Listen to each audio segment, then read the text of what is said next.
रात के अंधेरे में सुनसान सड़कों पर एक स्कूटी सवार आगे की तरफ बढ़ता जा रहा था।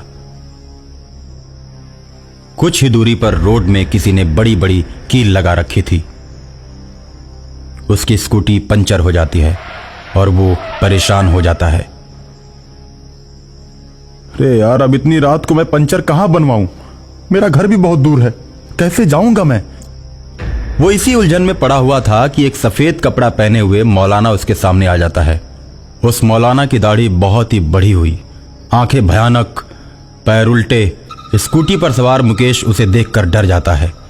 उसने बचपन में सुना था कि भूतों के पांव उल्टे होते हैं और खासकर जो जिन्न होते हैं उनकी दाढ़ी बड़ी हुई होती है। और उस मौलाना में मुकेश को जिन्न नजर आया। क्या मदद कर सकता हूं मैं तुम्हारी? आप मेरी मदद कर सकते हो? मैं क्या मदद कर सकता हूं आपकी? मैं तो पंचर बनाने वाला हूं। मैं आपकी गाड़ी का पंचर बना दूंगा, क्योंकि कुछ ही दूरी पर मेरी दुकान है, लेकिन पैसे दुगने लगेंगे। रात को दुगने पैसे लेता हूं मैं।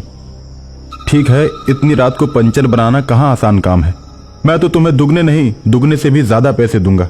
बस तुम मेरी स्कूटी का पंचर बना दो। ठीक है साहब, गाड़ी आगे लेकर आओ, वहीं पर मेरी दुकान है। मुकेश गाड़ी को लेकर आगे जाता है। वहां पर एक छोटा सा बल्ब जला होता है। वहां अपनी स्कूटी को लेकर पहुंचता है। जिन्नात उसकी स्कूटी का पंचर बनाता है। ये लो साहब, तुम्हारी गाड़ी ठीक हो गई। अब जब भी आना मेरे ही पास आना। मैं पंचर बनाने के साथ साथ ही गाड़ी का मैकेनिक भी हूं। मुकेश पंचर बनवाकर चल देता है। जिन्न खुश हो जाता है और अगली गाड़ी का इंतजार करने लगता है।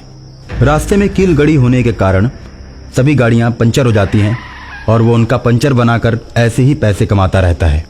और एक दिन एक पुलिस की गाड़ी गश्त लगाती हुई उस रास्ते पर से आती है और पंचर हो जाती है। पुलिस पंचर बनाने वाले के पास जाती है। यार, कल ही मैंने नया ट्यूब लगवाया था, वो भी अच्छी कंपनी का। इतनी जल्दी पंचर कैसे हो गया? तो सोचने वाली बात है।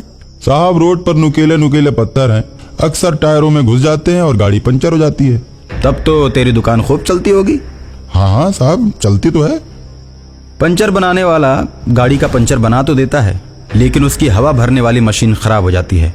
हवा भरने वाली मशीन खराब होते ही पुलिस वाले कहते हैं, अब इसमें हवा कैसे भर पाओगे और हम लोग फिर कैसे जाएंगे? जिन्न अपना मुंह टायर के पास ले जाता है और मुंह से ही हवा भर देता है, जिसे देखकर पुलिस वाले आश्चर्य में पड़ जाते हैं। पहली बार मैंने ऐसा कारीगर देखा जो मुंह से फूंक कर गाड़ी में हवा भर दे। चल बेटा, अब तू भी गाड़ी में बैठ जा। अब तो थाने चलकर ही तुमसे सवाल जवाब करूंगा। रोड में कील ठोक कर सबकी गाड़ी पंचर करते हो और सबको परेशान करके पैसे कमाते हो। मेरे पास ऐसी शिकायतें 3-4 लोगों ने कर रखी हैं और यही देखने के लिए मैं इधर गश्त के लिए आया था और आखिर में तुम पकड़े ही गए। उसके बाद पुलिस उस पंचर वाले को बैठाकर थाने की तरफ ले जाती है, लेकिन बीच रास्ते में चलती गाड़ी से पंचर वाला कूद पड़ता है और भागने लगता है। पुलिस उसका पीछा करने लगती है और वो पुलिस को दौड़ा दौड़ा कर बहुत दूर तक ले जाता है और सुनसान जगह पर ले जाकर सभी पुलिस वालों को मार देता है और उसके बाद अपनी दुकान पर वापस चला जाता है। ये बात शहर में चारों तरफ फैल जाती है कि अज्ञात उग्रवादियों ने गश्त करती हुई पुलिस बल को मार डाला। पंचर वाला अखबार पढ़कर बहुत खुश होता है। एक तांत्रिक को जब इस घटना के बारे में पता चलता है तो गाड़ी चलाते चलाते पंचर वाले जिन्नात के पास पहुंच जाता है। अपने सामने तांत्रिक को देखकर जिन्नात भागने लगता है और तांत्रिक कहां रुकने वाला था।